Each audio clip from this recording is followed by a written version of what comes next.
Bruce Burgess. I spent quite a bit of time in Asia. I started some iOS development about 2008, 2009. Went in Japan.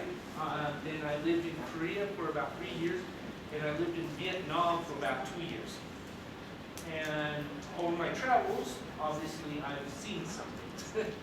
And I'm hoping to get some perspectives of some things and help prepare you for the market out there and what it's like.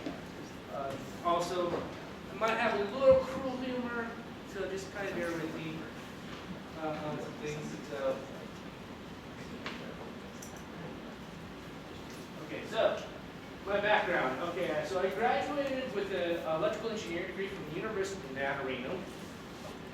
I started, like I said, I started iOS development in 2008, and then I lived in Korea and earned a master's degree in engineering. It's a subsect of electrical engineering called lightweight engineering. Usually the degree just says master's in engineering. And then, like I said, I lived in Vietnam for 2 years. These pictures from actual Japan while I was there. And working in Japan. So Japan is a very safe country. When I was there, I had no fear of my life, no worries. People are pretty friendly. I mean, you do have some of the overzealous Japanese who are Puritans, but not many. And I didn't go to the places where the Yakuza was or anything like that. So pretty safe, very expensive, and things are very small. So you try to order like food, you pay like $10, you think, oh, I'm gonna get a big meal, and it ends up being like this big. So, but the office spaces are very open. Like, I was kind of shocked there when I first came there, because I was expecting a queue. But they didn't have to, just had every table, everything was open. The CTO was right there. The only person who had an office was the CEO. And that was definitely a culture shock. Like I said, the people are generally polite, generally friendly. It gets, how do I put it? Trying to learn the culture, learning some of the nuances of the culture, gets a little tricky, right? When I was in Japan, I was single, and obviously being a single young man, I was interested in some of the women, and I try to ask them out, and they'll say maybe, instead of telling you no. You can imagine the confusion at that time. But like I said, very, very interesting, like I met very interesting people, and saw some very interesting things, very beautiful things. Here's one of the pictures from one of the Buddhist temples. Very, very interesting. And living in Korea, the Korean schools can be a little bit tougher than the US. I was in Korea, I taught English for a year, and then I got my master's degree. And the Koreans, the majority of them tend to be Christian. And you'll walk around, you'll see these big neon crosses that represent churches. You know, here we try to have the plane. Oh, they're like neon. And I had some of the very similar vibes as I did in Japan. A very safe country. I didn't worry so much about like my safety. The language was kind of hard to get used to, but like Japan, Korea, a lot of people spoke English, so I did quite well there. And food. You like kimchi? Korea is the place. And they had some pretty interesting cuisine there. And I was living in Seoul, so very major metropolitan area. An interesting thing is they have these places called saunas. And they're like a public bathhouse and with a place to sleep. So they'll cost you like $10 a night, so very cheap. So you take a bath in a public space where a bunch of other people, usually the segregated males on one side, females other. And then they give you these clothes and you go upstairs and it's just like this big open area with a wooden floor. And you have these little wooden blocks that act like pillows and you know, sleep there. There's all kinds of families there and stuff. So very different cultural things. And obviously on the subways, you cannot have smoking, no gasoline on the subways, and no bombs. I actually took that picture on the subway. Yeah. Now, experience in Vietnam. Now, Vietnam is very different than Korea or Japan. Vietnam, things were a lot more chaotic. The tracks there is really, really chaotic. The way things are is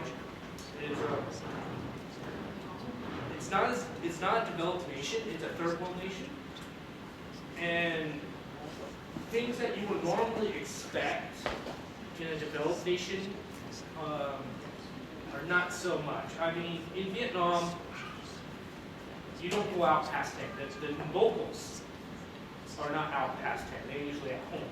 They usually lock the places. I was in Saigon.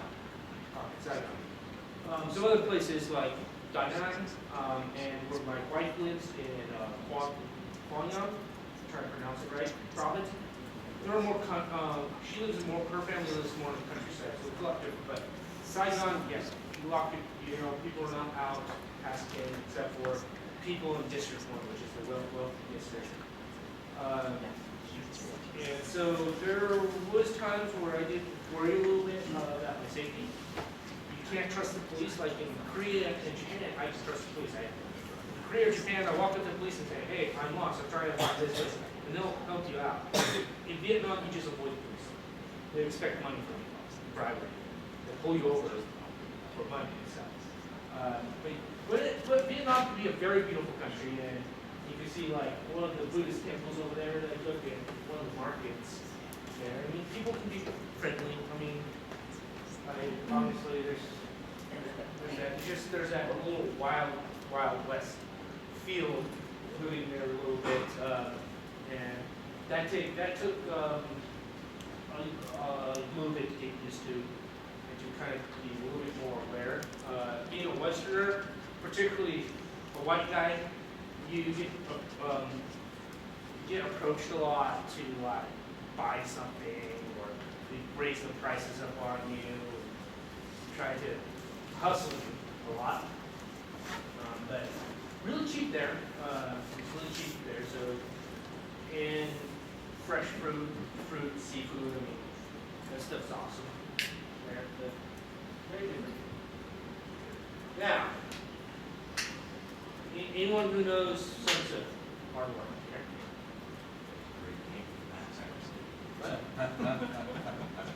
It was a great game for Mac back in the day. Well, he wrote the Art of War back in ancient Chinese manuscript on warfare. And if you know your enemy and know yourself, you need not fear the results of 100 battles. Do you guys know why I put this up here? Any idea? No, not exactly. This is where I'm going to talk about outsourcing. Outsourcing is your enemy. As developers, if your job can be outsourced cheaper, guess what? Companies are going to do that, individuals are going to do that. It's just, price point, right? So, as a developer, you've got a lot of people's responses that they're really interested about this because they want to protect themselves against their job being outsourced or their ability to provide for themselves being outsourced away. So this guy wants your job. He is highly skilled and educated. He will work for 1/10 of the cost, and he will work 100 hours a week. I told you, a little cruel humor. The picture. So, outsourcing Vietnam. Now, this is what really opened my eyes when I was there. Outsourcing in Vietnam is a huge and booming industry, the IT, particularly among the Japanese. Lots of Japanese companies. They have like I briefly worked for this guy who was from Germany. He had his own little business there. And I would go to work, and there would be like, he had a little corner office, and then the next room there would be like this small Japanese company, and the rest of the building would be this one company. And that was an outsourcing company. And there are entire buildings dedicated to outsourcing. So it's a very big industry there, outsourcing in IT. And like, there's a lot of Japanese companies there. See, Vietnam, I'm going to put it like an analogy. So you know how like in the United States, they would take, they'll move things to like Mexico to build something because it's cheaper labor, and then they'll import it into the United States. Well, Vietnam's kind of like that for Japan, and for Korea, a lot of those regions. They'll go down there to like Vietnam or Cambodia or those areas, and they'll have them produce something, but then sell it to the market, particularly the IT field, because software's a lot easier to transfer. And they do this because of the cost of space. They move the whole entire divisions there. I was there one time and I talked to a guy, a team, they put up a team, and they were from Australia. And what they did is they built smart cars. They built a car where you go in, you can pay with your credit card, rent the car, drive it off, drop it off, leave, and then someone else can use the car, pay with the credit card, and drive it to another location. So it's like a pay as you go type of car. And they were trying to form a full-time development team in Vietnam. They were moving this whole software operation there. The issue is they couldn't move a car there because cars are like 100 times more expensive than, let's say, here, because of the taxes over there. But they were telling me about Vietnam. The reason why they're going to Vietnam instead of like Thailand and some other places is because Vietnam was a communist country and it was very stable. The country was actually considered very stable compared to some of its neighbors. So, very interesting perspective to think that there's lots and lots of businesses, companies that move entire divisions there. A lot of Japanese companies, but I met a lot of foreign companies, Western. So what is it like to work in Vietnam? Vietnam has poor infrastructure. The internet sea cable that runs from Vietnam to the United States runs like across Vietnam, Indonesia, ties into Japan and stuff. It's cut quite often. They say it's sharks, but I think it's the Chinese. If you think about it, right? If they cut that sea cable, then all that information is routed through China and they can monitor it. Makes possible sense, right? But when that sea cable gets cut, you notice it with the internet. It's very difficult. You get internet that's very, very slow. And power goes out quite often. Like we'd be here talking, next minute power could be out. It could be out for 4 hours. So those things get very frustrating, especially when you're trying to build an app or something, and they have a political problem, and they shut down Facebook, and you're trying to use Facebook as a login for your app, and then you crash your app. You're like frustrated. But some of the infrastructure there makes it very difficult to get things done, especially when you have very slow internet or problems with internet or power going out. Companies and individuals tend to use subpar equipment. Many companies use like the Mac Minis, the cheap ones. And this is like extremely painful when you try to like load up Xcode and load up the simulator. You're like, you guys probably had that experience, right? Just to load up the Xcode so you can do your work. It's just like but they tend to not use the best equipment. My MacBook I bought there, it was very difficult to get it, but the other ones are more expensive, very hard to get good equipment. And individuals will tend to hack cheap laptops. I've seen this. One of the guys I was working for at the company, he had one of these Lebanon laptops. You know which one I'm talking about? The ones that are made in China. And he would use Boot Camp, and he'll boot up an iOS. He wouldn't buy a Mac. And he didn't own any iPhones or iPads or nothing like that. Or they will own like right now, they're probably most of them, if they do have an iPhone, they will have like an iPhone. Which you can't develop for, you guys probably know before, you can't develop for it anymore. So that I've seen a lot of that, a lot of hacking, resourcefulness in ways you probably wouldn't even imagine. And there's a high rate of system hacking and theft. I had my router was hacked and used to ping information out. I found out because I couldn't access my email and found out my IP address was been blacklisted. That's how like I was like, because one day I'm like accessing my email from my server, and the next day, oh, you can't even access my email. I'm like, now go to log into the web server. All you can do, go back to you can't send anything. And then I'm researching it. Oh, my IP's been blacklisted. And found out that they used the router, they hacked and sent packets off that router, which caused my IP blacklisted. So you get lots of that, like hacking and stuff there. Security, web security, not very good. And here's some of the problems with infrastructure. This is actually at a middle school.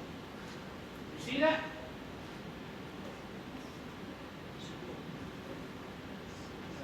This is very common there. It's a whole it's like a breadboard or cheese board if you guys are in double E's. But these are like permanent in the buildings. This was at middle school. I was turning off one of the lights, and I felt something hot. And I noticed that. And I'm telling the kids, and I was talking to my safety, don't touch that. Guess what? After you told them don't touch that. But that was at school. So this is what I mean by the infrastructure. Not the highest quality. Pay is extremely horrible. Oh my God. It's like pulling teeth to try to get like anything near the pay here, you would have to be imported. The company would have to basically import you there. But if you're there, they try to be off. I make more as an English teacher than I did as a software engineer there. Way more. And the average salary is between $400 and $1,000 per month, and that's about I actually got Vietnam Works. If you allow me to log in, you can actually see. Okay, I'm not located on this server, Wi-Fi. I need to set up Wi-Fi. But if you go here and you sign up, you want to see the things you'll see like what they consider high pay is $1,200 a month, maybe $2,000, $3,000. Truly the highest I've seen. So we're looking at like let's say you hire an engineer here for like $30,000 or $40,000 very cheaply. That's considered cheap here. It's nothing compared to what they're getting paid over there. And you just VietnamWorks.com, you sign up for 10-year Vietnam, you'll actually see the prices what they're offering. Traffic is insane. That's the one thing that you ride a little moped and you're trying not to get killed. And like I said, the cost of Apple equipment is much more expensive than it is here. I bought my wife and I while I was here. I went back for the New Year. Bought my wife an iPhone 7 here. iPhone 7 Plus, brought back there. That same phone, bought over there, cost almost double. But that's actually a good thing for us in a way. I'll explain later. And like I said, a lot of the stuff is bootlegged, hacked. They don't they have a lot of Windows machines. They don't use a legitimate Windows machine. Windows, they actually hack it.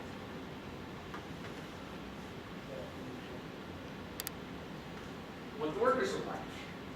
This is a guy who climbed straight up up there to get coconuts. They tend to be very high, actually they tend to be very highly skilled, highly educated. You'd be surprised at the level of skill that they can have and at the level of education they can have. Being in such an environment, they can be very, very skilled. And they are willing to work long hours for less and less than optimal conditions and pay. Like, some of those people there are very, very dedicated. Some of them are very lazy and some of them are very dedicated. And they can be very resourceful, extremely resourceful. I mean, stuff that you couldn't even imagine until you see it. But they also tend to take a lot of shortcuts. That's another thing that they tend to do. So, what's the pros and cons of outsourcing? So, this is one of the things to kind of keep in mind, right? So, like the pro is like you get skilled labor very cheap. Employees are willing to work in insane conditions, in conditions that we will not accept at all here. And you don't need to pay insurance for them, nothing like that. Unless you want to give it as a perk, you don't even offer it. And you can hire very large teams to get a product to market very quickly. Like pay $300, hire about 10 people, that's $3,000 a month. 10 people working on one project, all coordinated. Yeah. There are cons, there are problems with it. One of them is management is a nightmare. A lot of times when you pay these companies or pay these people outsourcing, you're paying for the management. And you might pay like $20,000 for a project, $10,000 of it would go to the management on that. Quality control is very difficult to enforce. Very difficult to have them meet expectations. Part of that is understanding, cultural understandings. Finding qualified individuals can be difficult. I worked briefly for a company over there, and I was the lead iOS developer, and we're hiring another guy, and so since I was the lead iOS developer, also the only iOS developer, I had to do all the interviewing. It was very hard to find someone that, like at the time I wrote the app in Swift, it was very hard to find someone that was learning Swift, that it would be willing to, that would have a GitHub account, that would continue their education. I mean, they're very, they box themselves in sometimes, and it was very hard to find somebody that was enthusiastic, that was willing to learn the new programming language that we probably all know by now, Swift, and that would be willing to change and adapt. It was very difficult. He ended up hiring a relatively young guy, continuing his education online, that uses Swift. Another thing about this is individuals can be very flaky. The culture is very different. Like an example, at lunchtime, they all take naps. Like, we're talking everything from banks to and everyone's teachers, I mean everything. At lunchtime, they're like, well, have to take naps. Like in the office, I'll come back, and all the coworkers are sleeping, and I just take off my shoes, walk over to my desk, and start working, but everyone else all takes a nap. What? I wish we had that time. Yeah, but they tend to have like a different culture, different standards of expectations, different things. Like for instance, you might ask them, can you do this thing, right? X, Y, or Z. And they might go, like they understand you and everything. I don't understand you at all. They have no clue. This is where communication comes in. We had a freelancer that I was directing, and I had to say to him 4 times. Like last time, I literally drew up diagrams and send it over because he didn't understand what I was asking. Because he was doing something like API calls while I was doing all the main stuff, and I just wanted a class I could just call very quickly to implement. And he was doing all kinds of things that wasn't exactly that. And I had to literally draw out the architecture, what I wanted, and it was this little class, so I could just drop it in and not have like so complicated. And like, and a big one is understanding user experiences to translate. Now we are all developers here, right? But we also all live in a very developed world, and we understand the extreme importance in user experiences, right? You know, if you have a poor user experience, people won't download your app or use your product. So we have an understanding of that. Sometimes they don't quite understand that. They will like do whatever's the easiest, the quickest, and they won't think about the user experiences. That's can be a very difficult thing to overcome. So how do you protect yourself from outsourcing? Because you guys want to know how. You guys want to know how to protect yourself from this, right? Don't spend money on them. Well, how do you protect yourself as a developer, right? Well, one is have deep specialization, being an expert in one specific area. The thing about specialization and having knowledge in a specific area is that's very hard to come by. So, it's very easy to find a developer, but it's very hard to find an iOS developer that specializes in social media, right? So deep specialization. Improve yourself, and improve your results. Don't be complacent. Constantly educate yourself, constantly improve yourself, constantly learning new skills. You cannot rest on your laurels. Learn to speak and read multiple human languages. This is much more difficult than you realize. It's a lot easier to say than it is to do. Because managing outsourcing teams is a nightmare. And they will need individuals who could be both tech savvy and can manage them. So think about it. Think about you work for a company and they're deciding, okay, cost of Western labor has gone too much. We need to lower our costs. We need to move our teams out of this country. We can get cheaper done in India or Vietnam or China. But if you're the guy that can speak Chinese and know the product and know the industry, they will keep you around to be able to be a liaison between the higher echelons, you can be a higher management, and to be able to communicate to their teams. And that's what I saw a lot over there, is a lot of my students were very educated people. They're coming to study, but the issue was is they wanted to learn English because their companies expected it to get like a $200 raise. And the reason why is because they work on like a lower to mid-level management position, and they actually liaison between the upper management, which would be French or German or American or whatever that is, and they will communicate to the worker bees on the bottom. They can liaison, and that was one of the reasons why they were trying to learn so much, is to get that promotion there, because they had a very hard time trying to communicate to the people working what needed to be done, the management end of things. So I learned that.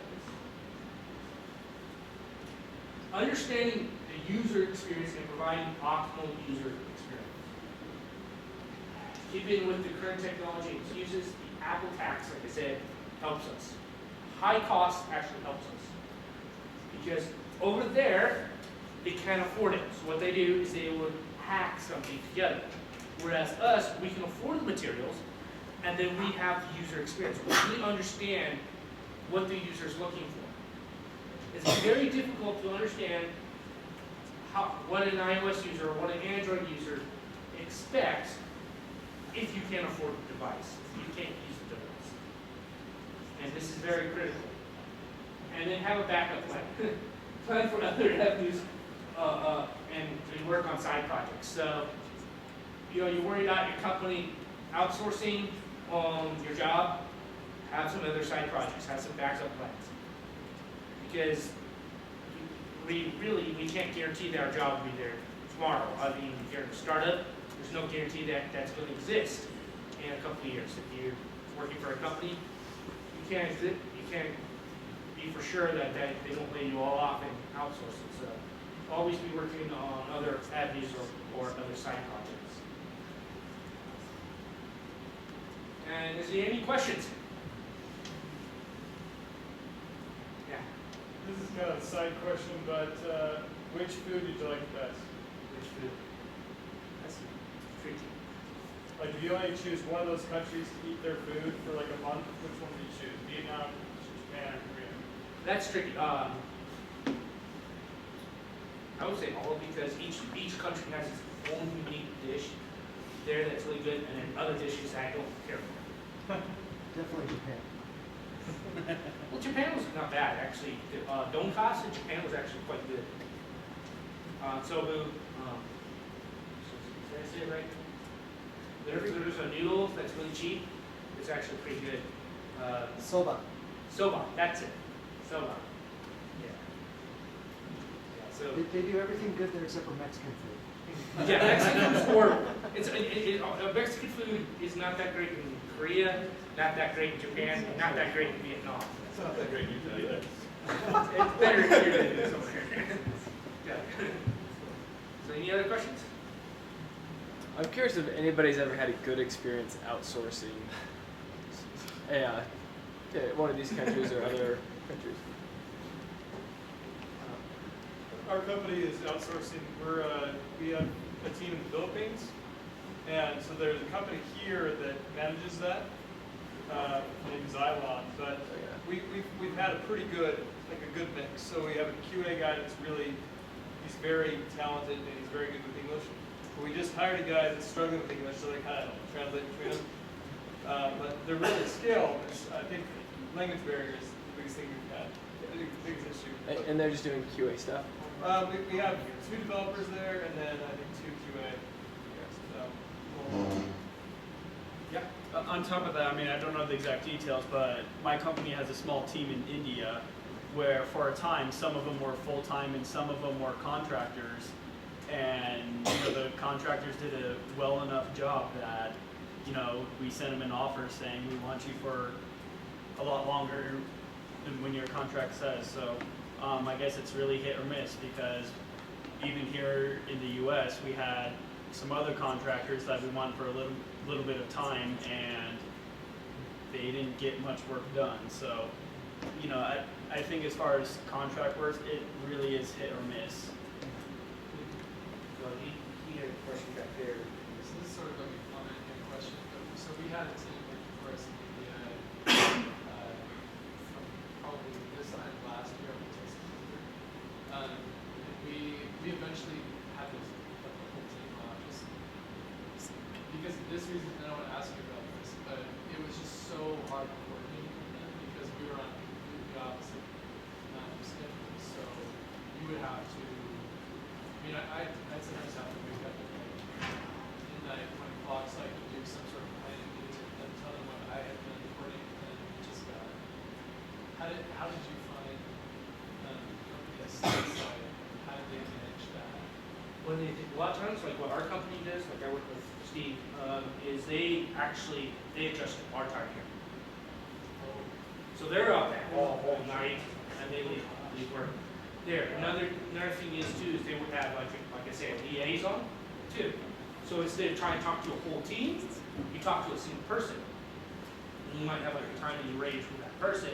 That person gets all your requirements, all your issues, all those things, and then they relay that to their team and organize it with their team. That's why a lot of those people they want to speak English.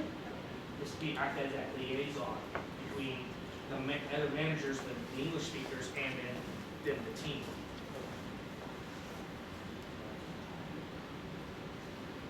I just wanted to address this, I don't remember his name, but I worked for a company a couple of years ago and we had a team in Nicaragua and it worked out pretty well for us, mainly because for half the year they were in the same time zone and that got rid of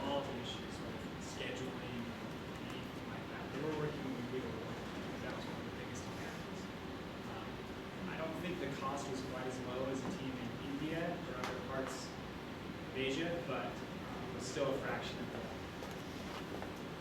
labor costs here. Any other questions?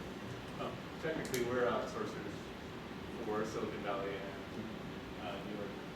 We're cheaper. We don't work longer hours though. No, Is it I- some change? Utah's typically shorter hours. Yeah, I've literally seen, I mean, there's one instance that I read about that a Filipino freelancer worked herself to death. You know, she worked so long that she died. And in Japan, they had a law, I don't know if it was a law or a general rule, but the train shut down at 10 anyway, but we had to be out of the office before 10 o'clock. And I don't know if it was a law or a rule, I think it was a law because the Japanese are known for working themselves to death. Really long hours, salaryman type of thing, like literally, I'll ride the subway, and sometimes in the morning, it'll be literally like clones. They're all wearing the same, like almost the same suit and tie in there. Most of my jobs started at 10, so I rarely saw that because I missed the rush hour, but sometimes I saw that like on the way on a train, and it's just like, oh my God, they're all looking the same. It's bizarre when you first see it, but of course not everyone is a salaryman wearing the same suit and tie, but sometimes I've seen it, and it's like we're in the whole car and everyone's wearing the suit and tie, going over there. But also in the Japanese culture, they also identify, they have their own personal identity wrapped around which company they work for. So they might say, I work for Mitsubishi, or I work for Toyota, or whatever, and that is part of their identity. And it's not like in the West, we don't truly identify with a company as they do over there. It's very different. Any other questions?